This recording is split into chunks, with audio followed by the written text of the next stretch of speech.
I didn't expect it to come out that way. We were all sitting around the long dining table, cousins, uncles, people I barely knew but had spent years pretending to be comfortable around. Plates half full, glasses clinking, that low hum of conversation that makes everything feel normal even when it isn't. My name is Marissa Hale, and that night was supposed to be just another family gathering. Then my mother-in-law, Evelyn Cross, leaned back in her chair and smiled. Not a warm smile. A testing one. Well, she said loudly enough for the table to quiet. Maybe it's time you finally proved your worth. A few people chuckled. Someone actually laughed. I felt it then, that familiar tightening in my chest, the one I'd learned to recognize as warning. I'd heard versions of this before, always disguised as concern, always wrapped in jokes so I'd look dramatic if I reacted. I looked around the table. My husband, Adrian, stared at his plate. His sister, Lena, avoided my eyes. An aunt I'd met twice raised her eyebrows like this was entertainment. No one stopped Evelyn, so I answered. I didn't raise my voice. I didn't pause to calculate. The words came out calm, steady, almost gentle, and the moment they did, the laughter collapsed in on itself. Not slowly, instantly. Forks froze midair. Someone cleared their throat. The room felt smaller, tighter, like the walls were listening. Evelyn's smile slipped, just for a second. It wasn't what I said that shocked them. It was that I said anything at all. That night ended awkwardly. People left early. Conversations trailed off unfinished. By the time Adrian and I got home, my phone was already buzzing. By midnight, something had shifted that couldn't be undone. And by morning, Evelyn Cross would no longer have the place she'd guarded her entire life. But none of that made sense yet. All I knew, sitting there with my hands folded and my heart racing, was this. I had finally stopped performing silence. And silence was the only thing that had ever kept her safe. When Evelyn said prove your worth, she didn't mean money. People always assume that. She meant obedience. I figured that out long before that dinner. Long before the clinking glasses and the laughter that died too fast. In Evelyn's world, worth was measured in how quietly you folded yourself into the shape she preferred. Smile more. Speak less. Don't contradict. Don't outshine. And never, ever make things uncomfortable for her in front of others. I married Adrian knowing his family was intense. But I also believed love could buffer sharp edges. That patience could soften people over time. That if I stayed respectful, stayed helpful, stayed small enough, things would settle. So I tried. I brought food when no one asked. Remembered birthdays everyone else forgot. Let Evelyn correct me in public and thanked her for it later. I laughed at jokes that were just insults wearing lipstick. Each time I swallowed it, she relaxed a little more. That's the part people don't talk about, how some people become bolder the quieter you are. How restraint looks like permission if someone is already looking for control. Adrian saw pieces of it, but not the pattern. Or maybe he saw it and didn't know how to interrupt something that had existed long before me. Either way, silence filled the gaps. That dinner wasn't sudden. It wasn't a slip. It was a test. A public one. She expected me to laugh it off. Maybe apologize. Maybe promise to do better the way I always had. What Evelyn didn't account for was exhaustion. Because there's a point where staying polite costs more than speaking up. And I had crossed the point without realizing it. The moment she spoke, I already knew this wasn't about proving my worth. It was about reminding me who she thought decided it. If I'm honest, I'd been explaining Evelyn away for years. She's old-fashioned. She had a hard life.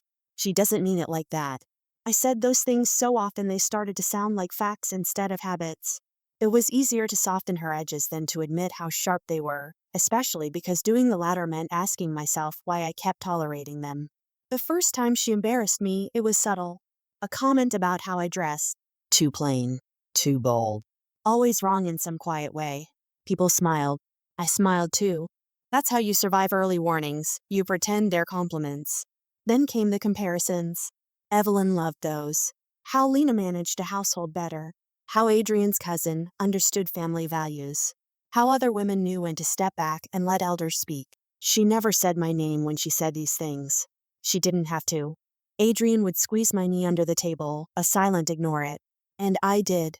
Over and over. I told myself peace mattered more than pride. That marriage meant compromise, even when the compromise only went one way. What I didn't realize was how much energy it took to constantly translate disrespect into something harmless. How tiring it was to pretend I wasn't being measured, evaluated, ranked. By the time the dinner came around, my patience wasn't noble anymore. It was empty. Evelyn's comment didn't wound me because it was new. It hurt because it confirmed something I'd been avoiding. She didn't see me as family. She saw me as a position that could be earned or revoked. And in that moment, surrounded by witnesses, I finally understood something I should have learned sooner. You don't prove your worth to people who benefit from doubting it. You leave them with their standards and your absence. People always assume I planned what I said next, that I'd been waiting for years with a perfect line loaded and ready, like a movie moment. The truth is much simpler and much messier. I didn't plan anything. I just ran out of space to keep lying to myself. Evelyn was still smiling when I looked at her. That polite, superior smile she wore when she thought she'd won. When she thought I'd shrink the way I always did. I felt my heart beating in my throat, but my voice didn't shake. "What exactly would you like me to prove?" I asked. It wasn't loud. It wasn't sarcastic. That's what startled people. The table went quiet, not fully silent yet, more like confused. Someone shifted in their chair. Someone laughed again, softer this time, unsure. Evelyn tilted her head. "Oh, don't play innocent," she said. "A woman should know her place in a family." That word, place. I nodded slowly, like I was considering her wisdom. Then I said, "I already know my place. I just don't think it's where you want to put me."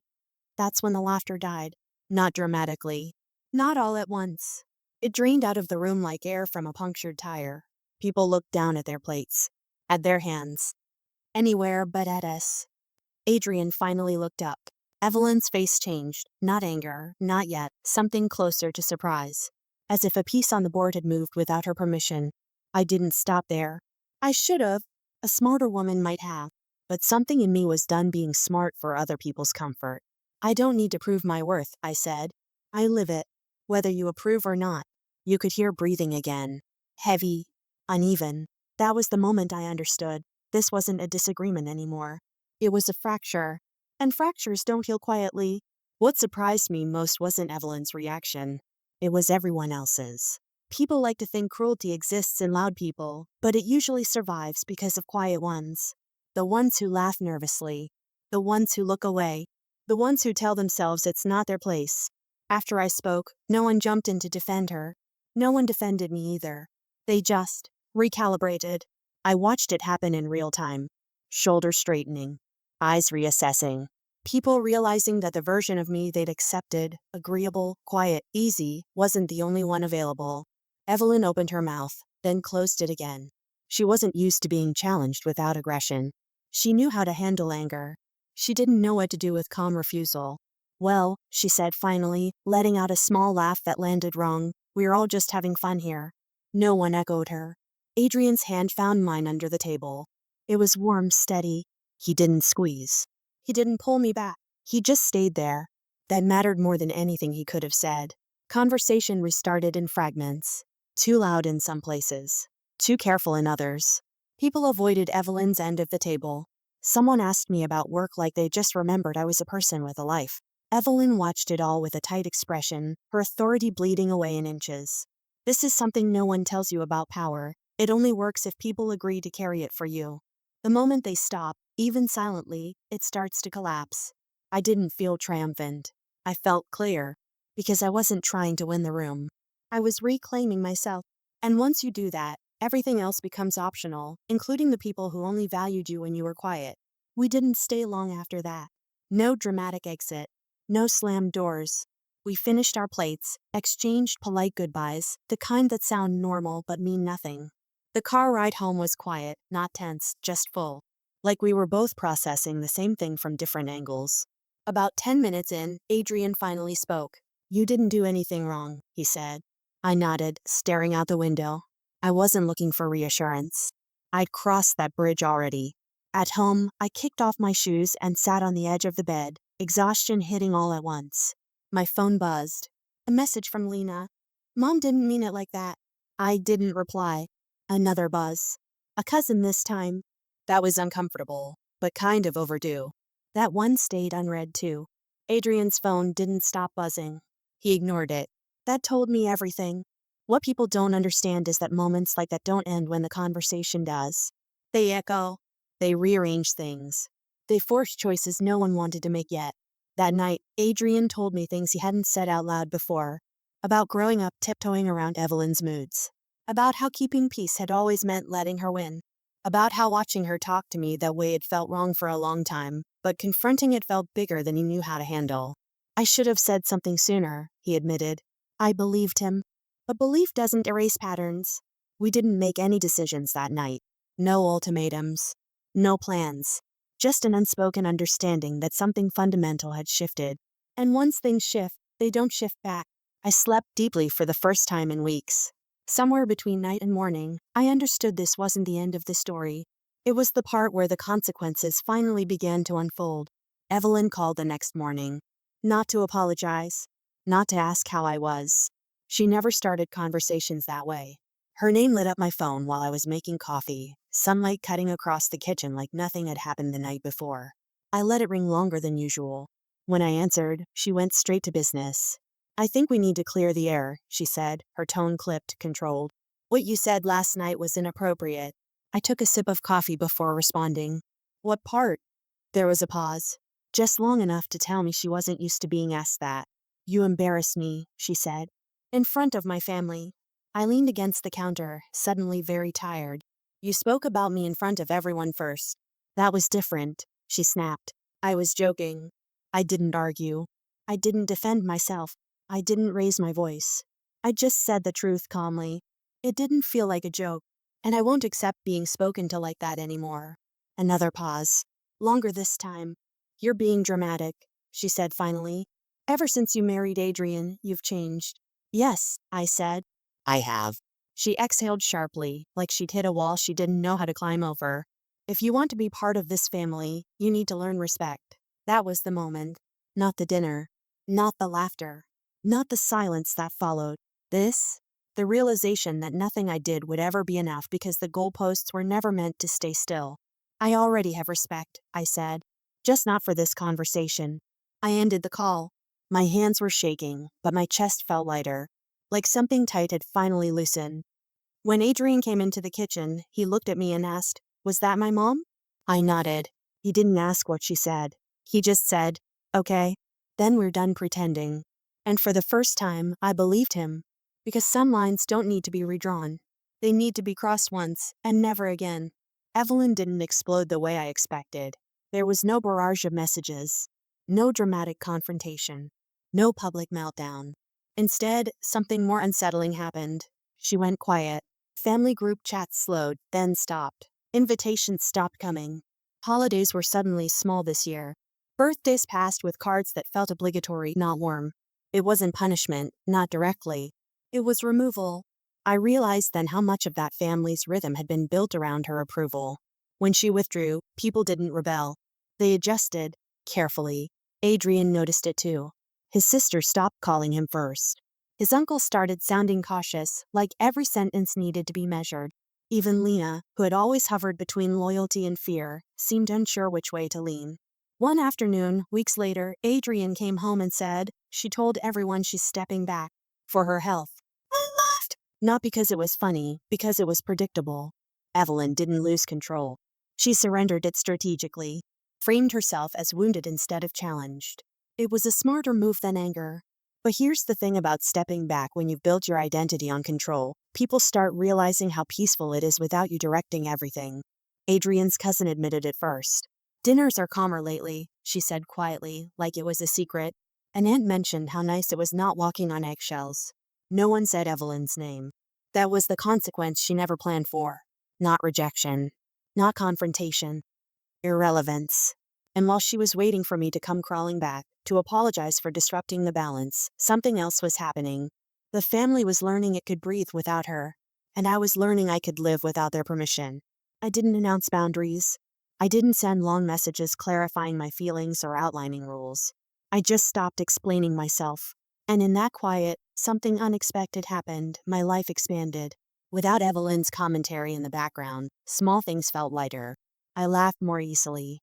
I spoke without rehearsing. I stopped bracing before walking into rooms. It wasn't dramatic freedom. It was subtle. The kind that sneaks up on you and then makes you wonder how heavy things were before. Adrian changed too. He stopped mediating. Stopped translating. Stopped asking me to let things go. We talked more honestly about family, about loyalty, about how much energy had been spent managing someone else's comfort. I didn't realize how much of my life revolved around her moods, he said one night, until they weren't in the room anymore. Neither of us rushed to fill the gap. Friends noticed. Coworkers did too. Not because I said anything, but because I was different. Present. Direct. Less apologetic. I said no without a reason attached. I said yes because I meant it. There was no apology from Evelyn. There was no reconciliation scene. And strangely, I didn't feel like anything was missing. I learned something important during that time. People who only respect you when you're quiet don't actually respect you. They tolerate you. And tolerance isn't something to build a life on. One afternoon, as I was folding laundry, I caught myself smiling for no reason. The thought came uninvited but clear. I didn't lose a family. I gained peace. And peace, I realized, doesn't need witnesses. It just needs consistency. It didn't end with a conversation. No final call. No apology. No dramatic moment where everything was acknowledged and neatly resolved. If I'm honest, I think a part of me expected that for a while, some clear signal that the chapter was closed. But life rarely works like that. The ending came quietly, on an ordinary afternoon. I was sitting on the balcony, scrolling through my phone, when I realized I hadn't thought about Evelyn all day. Not her words. Not her tone. Not what she might think or say next. The space she used to occupy in my head was gone. That's when it hit me. I wasn't waiting anymore. Not for approval. Not for understanding. Not for reconciliation disguised as regret. I had already moved on without marking the moment. Later that week, Adrian told me she'd asked about us. If we were still upset. If I was ready to talk. I listened. I nodded. And I said something that surprised even me. I'm not upset. I'm just done. Done performing. Done proving. Done measuring myself against someone else's expectations. Being cut off from her wasn't a punishment. It was a correction. I learned that worth isn't something you demonstrate under pressure. It's something you carry quietly, whether or not anyone is watching. And the people who demand proof usually aren't looking for truth. They're looking for control. If you've ever been told to prove your value just to be treated decently, hear this. You don't owe anyone a performance to earn respect. And walking away isn't weakness. It's clarity. If this story felt familiar, sit with that feeling. Share it if you need to. And remember, the moment you stop auditioning for a place at someone else's table, you start building your own. And that's where real worth finally shows up.